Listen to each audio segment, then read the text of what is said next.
Hello, hello, hello, friends, and welcome to IHKC Live. My name is Lauren Conaway, and I am the founder and CEO of InnovateHER KC. For those of you who have not heard of us, we are a leadership community for women and gender minorities across the Kansas City area. We have a focus on low barrier to entry and inclusion, and we offer our members programming like social connection events, professional development trainings, workshops, thought leadership, championship. We even have a little mentorship program in there, and we maintain some resources around town. And we do all of that to bridge opportunity gaps for women in leadership. We're very proud to do so. Now, one of the things that we take very, very seriously is diversity and inclusion within our community. It's one of our foundational ethics. And one of the things that we talk about a lot are different identities, intersectional identities, layered identities. And so when we put together programming, we want to create programming that puts forward ideas and that supports different members from different backgrounds and different identities. And we want to make sure that we're supporting them. So today, we are having what I consider a very, very, very important conversation. We're going to be talking to Karla Juarez, the executive director of AIRR. If you have not heard of AIRR, that is Advocates for Immigrant Rights and Reconciliation. And they do incredible work training allies and supporting our immigrant population here in Kansas City. So I'm going to go ahead and bring up Karla, and I'm going to let her tell you a little bit more about AIRR, and we're going to go from there. But I am so excited and proud to welcome you to IHKC Live. Karla, how are you doing today? Hi. Thank you for having me today. Of course. You're doing good? Well, so I am so excited to have this conversation. And so I'm going to kick it off with a softball. I'm going to get us started. And we're going to start with something that we call quirky questions. Now, for those of you who have not watched IHKC Live before, we like talking to women in leadership. We think Karla's pretty cool. And so we want to have a fun little conversation with her. So I'm going to ask you a couple questions, Karla. There is no pressure here, no wrong answer. I will answer as well. Our first quirky question is, if you could be on any TV show, what would you want to be on? I would pick, I know it's so cheesy, The Vampire Diaries. I've watched that show like 3 times. Wait. So is The Vampire Diaries the one with, oh my gosh, Stefan and, no, is that the right one? Okay. Yes. Oh yeah, they're super cute. So what appeals to you about The Vampire Diaries? Small town, dark, thriller type. I watched that show.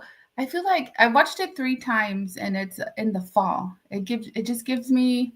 It has those fall vibes for sure. Yeah. I feel like, now is our time. Halloween is coming up, and so that's a very Vampire Diaries time. That's a very me time. I love it. So I was thinking, I'm like, what's my favorite show? And it's that one. Yeah. Nice. I love it. Yeah.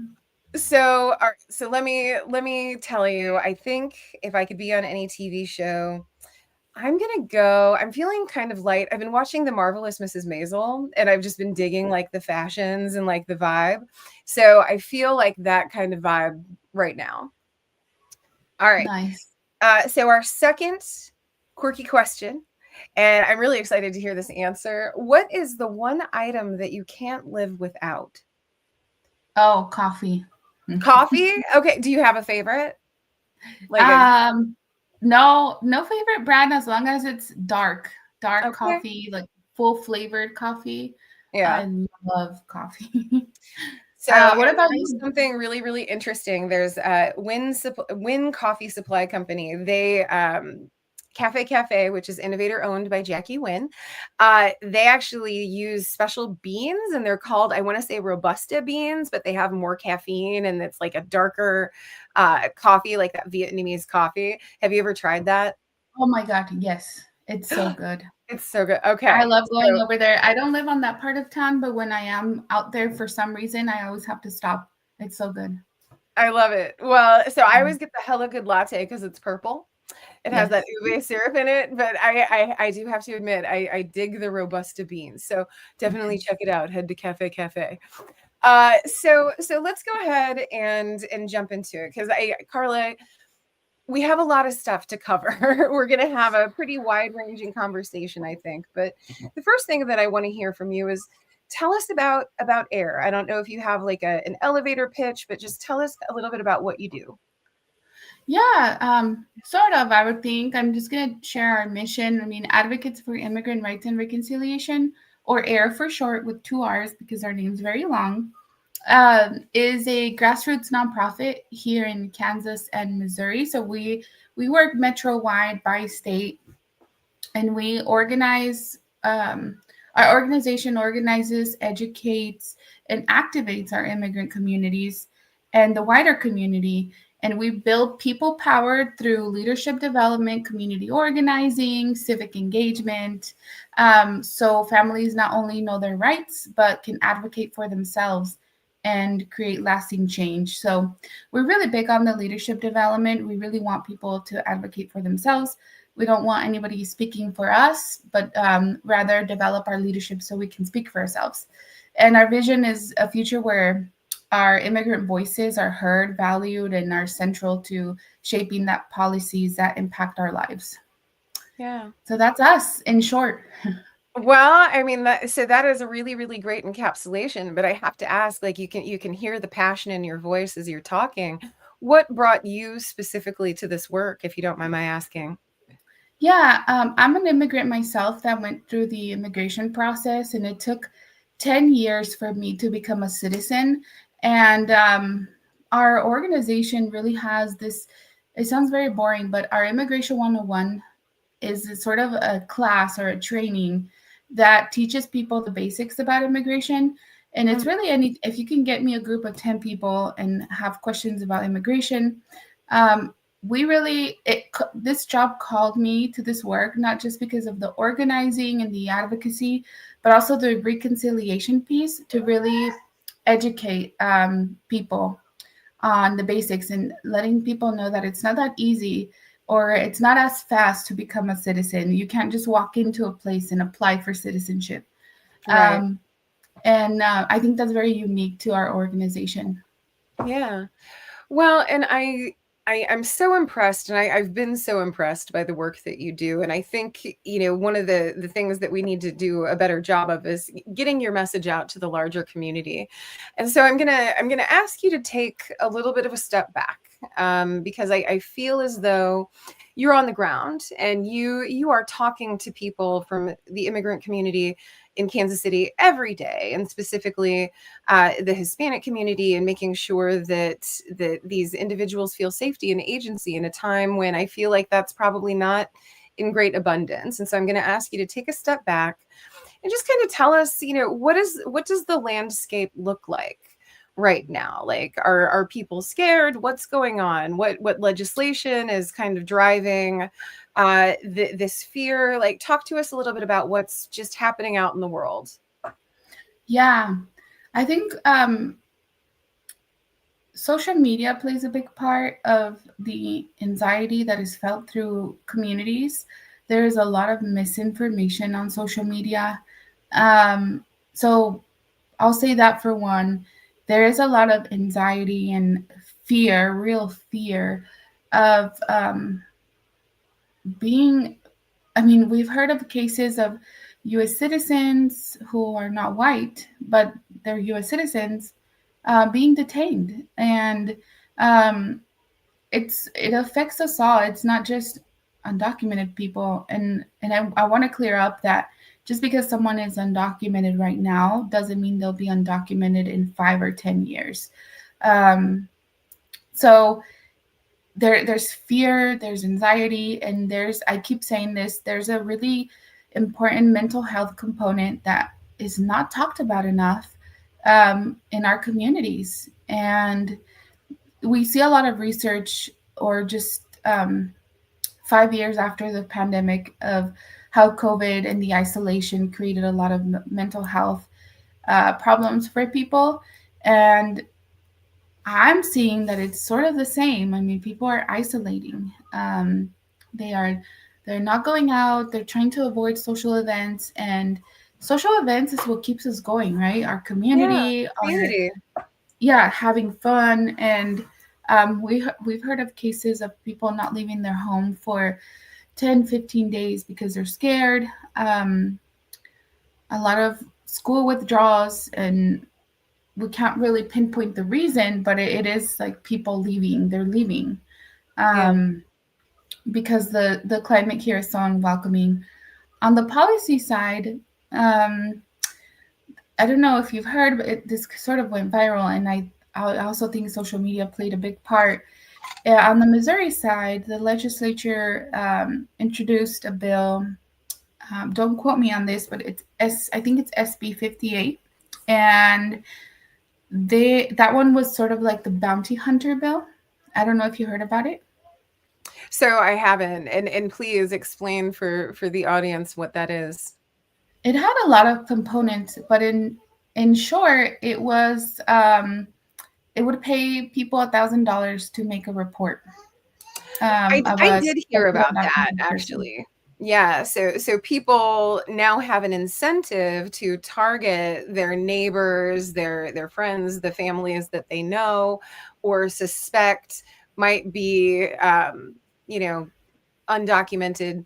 So that's got to be really scary. And so I guess the question that I have for you, Karla, I know that there are very tactical things that we can do, and we're going to talk about rights, and we're going to talk about all of that a little bit later. But first things first, I think when we talk about allyship, one of the things that we need to be hyper aware of is that I, as someone seeking to be an ally, I need to listen to what you're saying. And so I'm going to ask you, you mentioned that we don't talk about that mental health piece enough.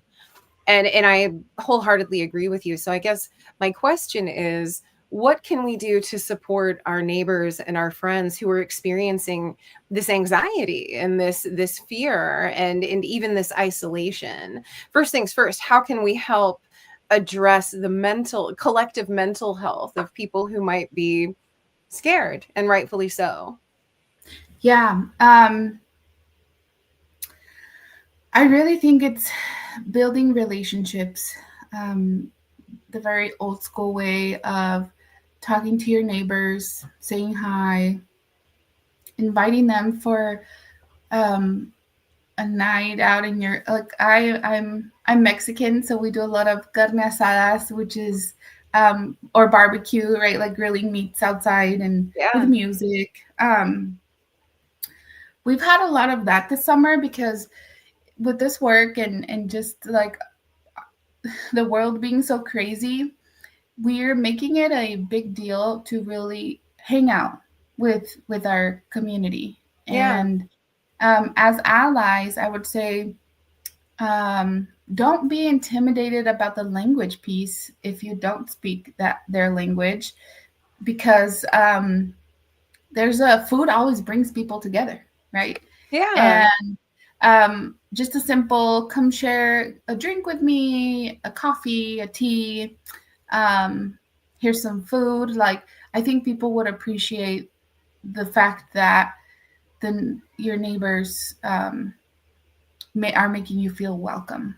Yeah. I think that's a big deal. It's so small, but it's such a big deal. Well, and I feel like welcome and community, like those are kind of universal languages. I talk a lot about like the great conveners because I think so this is really interesting, but societies, as we were figuring out civilization and figuring out how to be people, there are things that societies developed independently of each other. And I believe it's because it's in us to do. So we developed music. We all developed art. We all developed language. We all developed our concepts of family, right? They're great conveners. And so when we talk about community and music and these things that kind of bring us together, most of those are universal in language. Not too long ago, I went to a concert. It was Natalia Lafourcade. And and she performs primarily in Spanish. I do not speak Spanish. I can kind of get the gist if I listen to it or see it written, but I'm sitting there in the audience and I'm listening, and I can understand what's happening up on the stage because music is a universal language, and pain and love and the things that she's singing about are universals. And so I think to your point, like that's really beautiful. You know, we can absolutely reach out to communities that don't look, think, and act like us and find those commonalities, right? Yes, yeah, and not be intimidated about the language piece or just different cultures, because that's the beauty of diversity. Yeah. And so that's what that would be my thing, is building relationships through food, through hangouts, I would say it. And yeah, just talk to your Yeah. neighbors. And I do, so we do have folks leaving comments, and I just want to throw this one up really quickly. So we have Max, who is a longtime member of InnovateHER KC. While I know I am privileged as a white person, trans people are also scared in this climate. Until Karla mentioned it, I hadn't realized that I've been isolating more than before. All of our struggles are interconnected. And so I'm going to throw that up there, and I'm just going to say, like, Karla, that underlines and underscores exactly what you're saying. Max, first of all, thank you for sharing, friend. But you know, the fact of the matter is, there is this climate of fear, and I think we're all scared. And I think we could all use that sense of community and commonality and sharing and kind of empowerment together. And so I do just want to note that we are here in advance of Hispanic Heritage Month, and we are centering a conversation with Karla. We're talking about immigrants' rights, but the fact of the matter is, community is for everyone, right? And everyone needs to feel safe and taken care of and seen. So thank you for sharing that, Max. And I do want to drill a little bit more deeply into what is happening around specifically ICE. And so I do want to ask you, we're gonna pivot a little bit. So you said that there's a lot of misinformation out there, and that people are on social media, and it's kind of fomenting fear. And like, I get that. What is real and what is reality? What are you seeing? What kind of myths and misperceptions are you seeing out there that you'd like to kind of counterbalance a little? Yeah, number one, there is a lot of misinformation on social media about bounty hunters, right? People are Yeah. super sure that because law enforcement, immigration enforcement, like ICE or HSI, are dressed in plain clothes, that they may be bounty hunters. Well, ICE and um, yeah, ICE has always dressed in plain clothes more than anything, more than ever now. But they have always dressed in plain clothes normally with a vest on.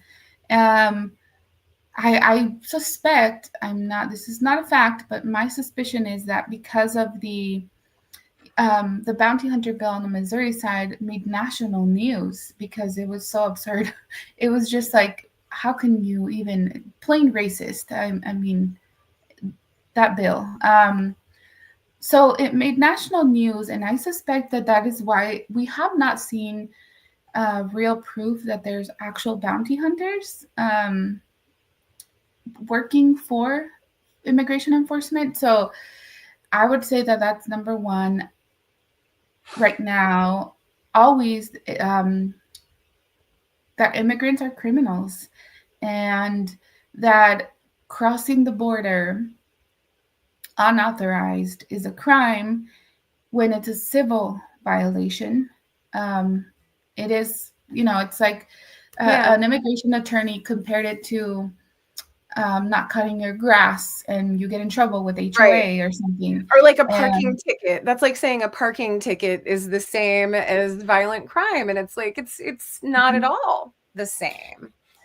yeah, and also this myth, of immigrants taking a lot of benefits, public benefits that shouldn't be. And that's also, there's a lot of like complexities to that, and a lot of complexities to that. So I think those are the top three that I Yeah. can think of right now. And it's not correct. And it's not just social media. I mean, social media plays a big part, but a Yeah. lot of like news outlets as well. Yeah. Well, so, and I want to just kind of follow on what you just said, because I think it's really, really important. And I'm going to preface what I'm about to say by first saying that I believe that as an ally, I have a right, and not only that, I have a responsibility and a duty to share what I'm about to talk about. And so when I say this out loud, like you've already said it, Karla, but I just want to kind of, you do not get public benefits if you do not have a social security number. Undocumented individuals do not have social security numbers. They do not receive erroneous benefits.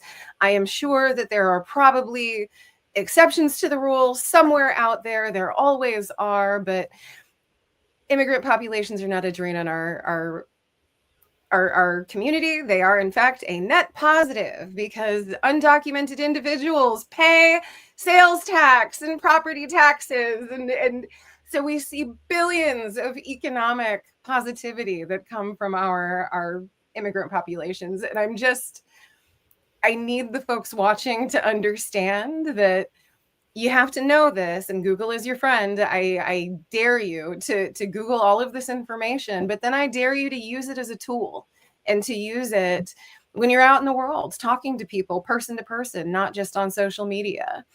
But just there are so many myths and misconceptions out there. And what we're doing is we're vilifying and we are exploiting and we are endangering a whole class, a whole identity, a whole group of people based on the color of their skin and the biases that we have. And what we're doing is we need to eradicate this information that is wildly incorrect. And so I want to thank you, Karla, for talking about these myths and calling out the fact that the way that we speak about this issue is completely wrong. We're not trying to be protective. What we are doing, we're cutting off our nose to spite our face here, because of xenophobia or whatever. And I like that you mentioned of using Google as a tool because this is I'm a very blunt person, but it's like we have the information literally in our hands, and there's too much technology for us to be so ignorant. Like be curious enough to really do a little research that you can pull out your phone and do. I mean, we don't have to go to the library these days anymore. It's as simple. So I like that you mentioned of using Google as a tool. Well, and I'm just gonna very quickly, like when I talk a lot about issues of DEI and inclusion and woke and all of those things that I'm not supposed to be talking about right now.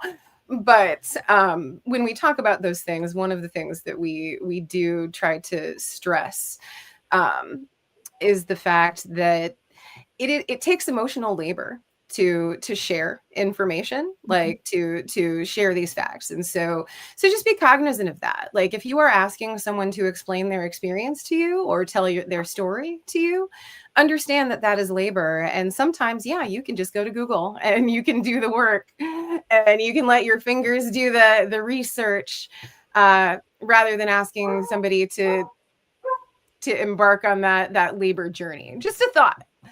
So throwing that out there, but I do want to let's talk about rights, and so I think number one, can you give us just a very brief, like, what are the rights that someone who has been detained might have if they are approached by an ICE agent or someone who says that they're an ICE agent? I think we have all heard about the imposter situations. But talk us through that just a little bit. Well, first, everybody under the U.S. Constitution, because we still have a Constitution, we have rights under the Constitution, regardless if you were born here or not, or if you are undocumented or not. And those rights are: we have a right to remain silent. We have a right to legal representation. Unfortunately, immigration falls under the executive branch, not the judicial branch. So an attorney is not automatically appointed to someone. They do have to hire a private attorney. There are a few options of like low cost or pro bono attorneys, but those are very limited. But they people under arrest or detention or detained do have the right for legal representation. Although it has been very controversial lately, there's still there are a lot of national organizations like ACLU, National Immigration Law Center, that are still fighting for the due process and a fair trial of people. So I would throw in there that people have the right to due process, even though right now immigrants are literally fighting for their lives or fighting for due process rights. Yeah. People have rights to record the police, federal, local, or state in public areas specifically, or of course inside their homes. They have a right not to consent to a search of your own person or your property. And you also have a right to ask if you're being detained or if you're free to go. For example, if you're detained walking to your car, or if you are pulled over for some reason, you are free to ask if you're free to go, or if you're under arrest. Yeah, those are the very basic rights under the Fourth, Fifth, First Amendment, as well as a right to record that everybody has. So you do have a right to record, and I feel like that's something that an ally absolutely can and should do. And there are actually organizations out there, and maybe AIR did one once upon a time, but how to be a conscientious recorder, to make sure that, so there are trainings out there, and you can definitely do a Google search for one. I think that that's a really impactful thing that someone can do. Really, really quickly, I should have read this before we started this portion of the conversation. That is my bad. I'm going to smack my hand. But just full disclosure, we're going to talk about some things, and I do want to just read a very quick disclaimer. The information provided in this live stream is shared for general, educational, and discussion purposes only. We do not recommend or endorse any actions that would put you or others in danger. Please don't put anyone in danger. Please do not put yourself in danger, or would violate any laws. Participants are encouraged to use their own judgment and seek professional advice when needed. So I just wanted to throw that out there really quickly. And I want to say I'm not an attorney either, so nothing I say is legal advice. We're having a conversation right now, and hopefully we're introducing some new perspectives, but we invite everyone else to do if you're watching at home, do your own research. We hope to empower you with this information, and we hope that you use it as a jumping off point to learn more, right? Right? Yes. Yeah. All right. Well, okay. So I got that out. I read that out loud. So we were talking about the rights that you have as someone who might potentially be detained, but then you talked about that recording piece, and I do want to talk to you about allyship. And I think that when you and I kind of talked about this conversation that we were going to have, I mentioned something that I did want to discuss. So you have a right to record someone. You have a right as an ally or as a witness. I believe you have a right to question an agent and ask for ID. Is that correct?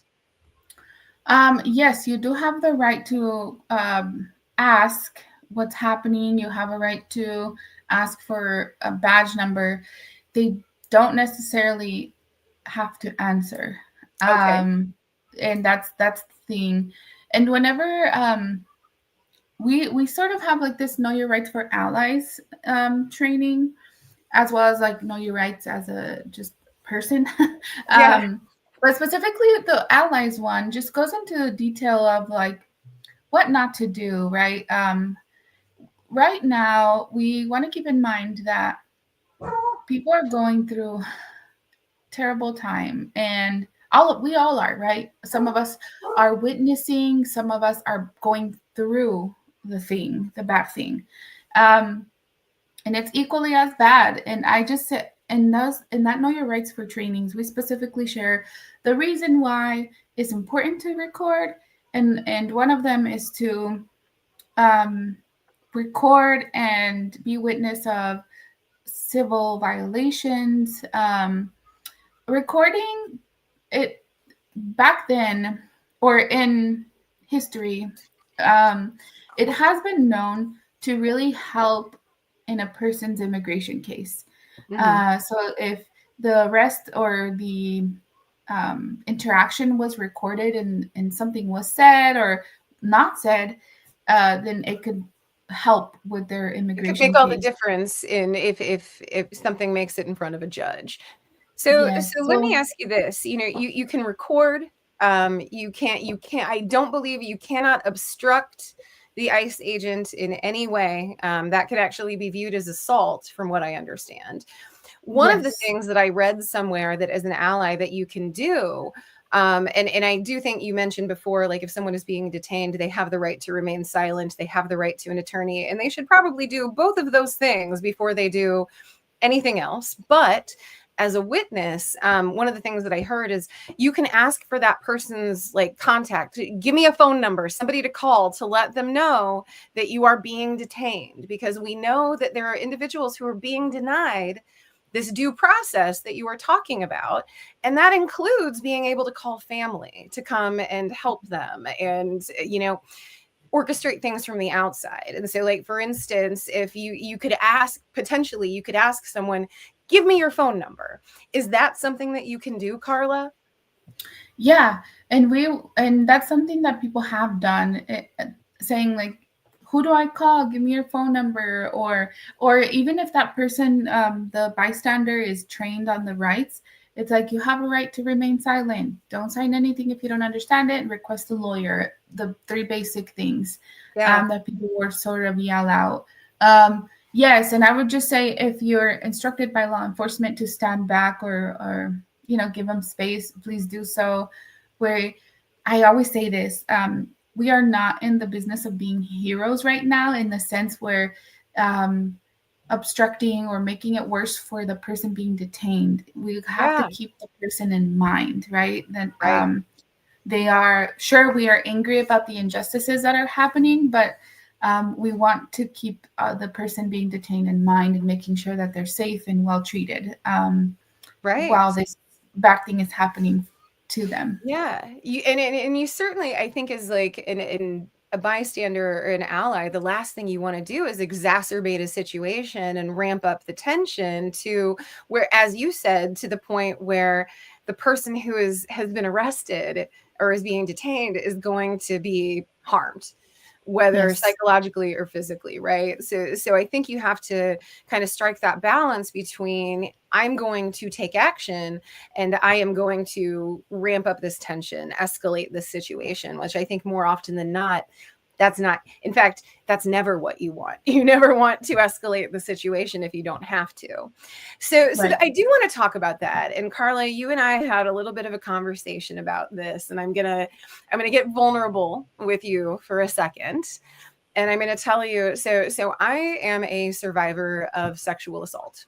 And I mention that only because I think before the incident happened, I think in my head, I had an idea of what would happen if someone tried to attack me, grab me. I would be, oh, I'm a big woman. I'm tall and I've got a big frame. I was like, I'll be fine. I can protect myself. I have no, I'm not worried. I'll be okay. I took that one self-defense class back in high school, so it'll be great. Well, not great, but it'll be fine. And when these situations happen to you, I feel like there is a paralysis that happens. Like you don't really know how you are going to react in the moment. And so I think as allies, often we say to ourselves, yeah, I definitely want to be the kind of person who would step in and potentially put myself in harm's way to protect someone else, probably someone I don't know, maybe someone I don't know. And I struggle with that, because I think that most people, when we have the adrenaline pumping and going, like most people's instinct is to be protective. Fight or Mhm. flight is a thing. And I think that most people kind of instinctively choose flight. And so I wonder when people are like, oh, well, I would definitely, like, I see an ICE agent, I'm definitely going to get in there. And I don't know that you can say that. And so I give all of that context, and forgive me for that, to ask you this, Karla. One of the things that we talked about is that allies have to mentally prepare to take action in these kind of situations, to kind of overcome the fear and the adrenaline. Can Mhm. you talk to us a little bit about that? Because what are some ways that individuals who might be in the situation, how can you prepare? How can you mentally address the blocker that might come up in the moment? Yeah, I think, like I mentioned before, keeping the person being detained in mind and their well-being. Because, yes, this is part of a wider, our democracy is under attack theme, because it is under attack. And, or just, witnessing and being angry. I can't blame people for being angry of what's happening, right? And what they're witnessing. Of course, we don't want our neighbors and our family members to be detained and arrested and deported. But essentially is keeping, I would say, prepare yourself for the mindset of just keep the person in mind and their families. Well, so one of the things that responding. One of the things that we talked about on our call was role playing. Like if you have the knowledge and if you kind of have the words to say stuck in your mind, that might potentially help. So just give us what is an example of a script that someone could use, just a few sentences to if they see someone being detained, like what do you say? Yeah. And like I said, we've seen a lot of videos on social media or people say, hey, what's your phone number? Who can I call? Where are your personal, like their purse or their wallets or whatever, or even their phone. Yeah. So what they yell is normally, don't sign anything if you don't understand. You have a right to stay silent, and ask for an attorney. Okay. Ask for an attorney or a call. You have a right to remain silent. Don't sign anything, and ask for an attorney. Yes. Okay. And again, attorneys are not automatically appointed to you, but you can make a phone call to your loved one. We do recommend to tell people and say, call your loved one first, because if they call an attorney or something, they operate on business hours, and right. It's better to just get in contact with your loved one to then. You want that person working on the outside because they're not going to have the constraints that you have, right? Yes. Yeah. Okay. Could you say to an ICE officer, I have a constitutional right to record you? Like, is that something you could say? Yeah, you can. Officer, may I have your badge number? Like, that is something else you can say. So what are some of the other things that you might feel pressed to say? Because what I'm going to do for the folks watching at home, I'm going to suggest that you just try them. Like if you know that you're going to be in a place where you might be likely to see, I prepare every time I go to a protest, because I don't know who's going to show up to that protest. And I kind of have to steel myself and just be like, hey, you have to be ready in case this happens. Where are you going to go if the shit hits the fan? And so the question, like, what are some other phrases that you can say? Some other things that you might need to say in that moment? To the officer? Yeah. Yeah. It's asking for what's happening. So we've seen a lot of people in the community, if they see any activity around them, any police activity, really, you have a right to ask what's going on in your neighborhood. Like I said, the police, law enforcement may not respond. It may be part of a big investigation. They might not say anything, but you can ask. Badge numbers have also been asked. Also, which department, because people are law enforcement, especially immigration law enforcement, it dresses in plain clothes with just a simple vest. So, again, we have seen news across the country, but also in Missouri. I think it was in a rural area. I don't know which town, where just a citizen, a regular person, dressed up as a police officer and was harassing people. Dressed up as which is a crime. Impersonating. I heard about that too. Yeah, that's impersonating an officer, by the way, which is a more serious crime than illegal immigration. Just pointing that out. Yeah. Yeah. So you have that right to ask what's happening. And I don't know if you saw videos of the recent raid in both locations of a restaurant, Yep. both in I did Lenexa. see that. So I believe the community member asked the officer what was going on, and the officer responded.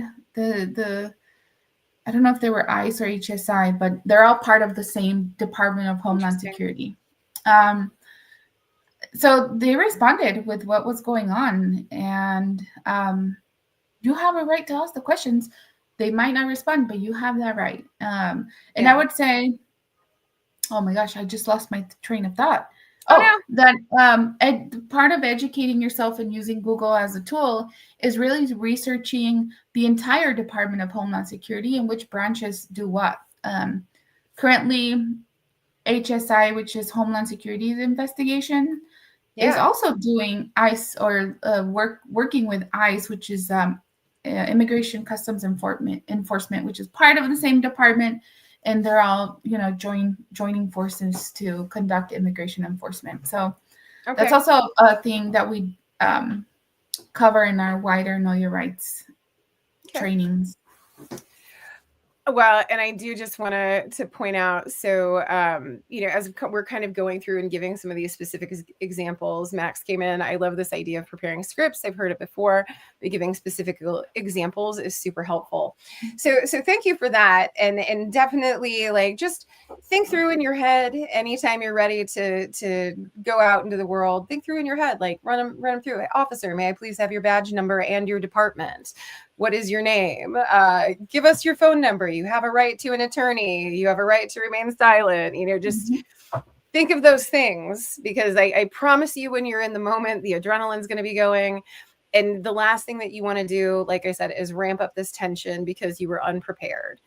So the other thing that I'm going to share, I actually just, so Karla was kind enough to share this with us in advance of the broadcast, but I did just share the AIRR public resource packet to the comments. So take a look at that. There are some resources in there that could be really, really helpful as you try to plan your allyship. I think that's kind of what I'm hoping folks take away from this conversation. If you're going to be a real ally, you have to plan for it, and you have to think about it consciously. Allyship is not something that you do unintentionally, right, Karla?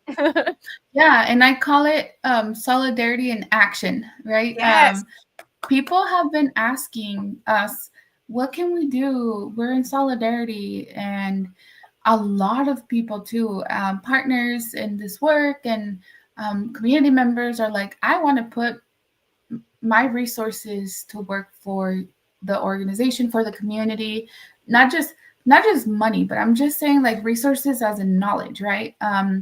Solidarity in action means, prepare yourself to encounter something like that, read, research, memorize things. And also in that power packet, there's a lot of information also in Spanish, both in Spanish and English. But if you do go through it and build those relationships with your neighbors, your community, you are just a person that has a lot of knowledge and can communicate that to your community members, because we are seeing that a lot of community members are afraid to leave their home, or they're only going to work and coming back home. But if you're neighbors with people, then you can have a casual conversation about this. And there you are, spreading factual information and combating the false narratives that are happening. So this is you're right. Get prepared to be an ally. Well, yeah. And I mean, Karla, you just kind of alley-ooped me so beautifully into what I was going to ask you next, because one of the things that we kind of talk about around identity politics and wokeness, or whatever you want to call it, we talk a lot about performative allyship. I'm going to be loud and out front, but really what we need to see, or what I would like to see, is more of that tying action to, this is thoughts and deeds, you know? And so what are some ways that you've seen like really, really strong, meaningful allyship from the community that came in ways that didn't feel performative, that felt like really, really, truly meaningful? Like we've kind of, we've talked about talking to your neighbor. And like, honestly, that is such a kind of lowest amount of effort deal, but yeah, like talk to your neighbor about things. But what else can allies do to show support through action rather than just words? Yes. Oh my God, I love that question because I have a lot. Let's hear it. Bring it on. Well, one of them that I have seen happen is that community members have taken it upon themselves. Like I said, that public power packet that we created is for people, for you to get prepared, for immigrants to really read through it and get prepared as well. Yeah. But community members have talked to their neighbors or also the businesses that they frequent. And it's just whichever business, it doesn't have to be immigrant owned, right? Whichever business, as a business, it's a private space. So you have a lot of rights. And there's also in the power packet, know your rights for businesses. So I've seen people take know your rights informations to businesses. I have seen a lot of people conduct research of sort of welcoming or not welcoming policies in their cities, not just the state, in their cities, really taking it upon themselves to see, well, what sorts of policies does my city have to be welcoming to my community? I think that's one solidarity in action or allyship that's not performative, or really meeting with their representative. I firmly believe that representatives are not hearing from the community enough. They are seeing the protests that are happening. So people, the representatives, senators, Congress people know that people aren't happy. People are angry. But taking the next step of really organizing a meeting with your representative because they answered to you is a big deal. It's a huge deal, and I don't think representatives are hearing it enough. I certainly don't either. So one, I feel like one of the greatest ways, well, there are two really phenomenal ways that we can all enact change. Number one is knowledge, which is exactly what AIR is here to do: share knowledge and make sure that people are supported and empowered by that knowledge. Speaking of that, Marisol, I saw your question. Just so you know, the power packet has been shared in the comments of all of these live streams that we have running right now. So if it looks like you're on LinkedIn, you should be able to go to the comments of the live stream and find the link to the packet. A little bit later, I am also going to share the AIR donate link, and I'm going to highly recommend that anybody watching who has found value in this donate to AIR. So I'm going to go ahead and pop that back down. We did have another question come in, and I am going to go ahead and pop it up there because I do find it interesting. So Bailey, I see your question, but just to let you know, I cannot stress enough, Karla is not an attorney. I am not an attorney. When you have questions that are this specific, I definitely recommend that you speak to someone with deep legal knowledge. But so Karla, the question is, if an officer refuses to provide a badge number and you call 911 in front of them, reporting someone is pretending to be an officer, if that officer is real, could they count your action of calling them in as obstructing? And I don't know. That's a good question. It is a good question. I do not know the answer. My instinct feels like no, but Bailey, I would also say that we're kind of in the Wild West right now when it comes to due process. And I feel like we probably have some law enforcement out there that feel empowered to do things that even if they were legal or not, I don't know that it would matter that much. So please be cautious. Please keep yourself safe. When you are in situations like that, I would encourage you to err on the side of caution and err on the side of legality. But yeah, I don't really know the answer to that question. I did want to acknowledge, Bailey, that it was asked, but that's a tough one. And I don't even know if we have a super crystalline answer to a question like that? Yeah, I wrote it down because I want to know that myself. Yeah, well, and I'll tell you what. So, Karla, if you find out the answer to that question and if you relay it back to me, I will pop it onto the comments here to Yeah. Bailey, because I do want to make sure that we're keeping the communication lines open. Yes, of course. So you said something interesting in there, and I just kind of want to note that we're sort of winding down, but you said that, you have people providing know your rights packets to businesses, and that includes like restaurants. And if you own a business, making sure that you're aware of what rights you have and who you allow on and what you allow to transpire on your property. So let's talk through a little bit. Let's talk through that a little bit. We have a lot of small business owners and entrepreneurs in the innovator space. Karla, what are some ways that organizations can provide support and visibility to what is happening right now? Mm-hmm. Small businesses, you mean? What ways can they support?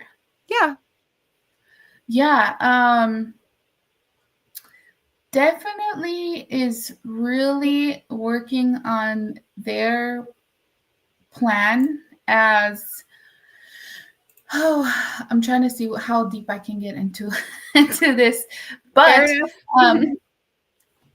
really looking into their infrastructure as far as not physical, but really the safety part. I mean, do they have a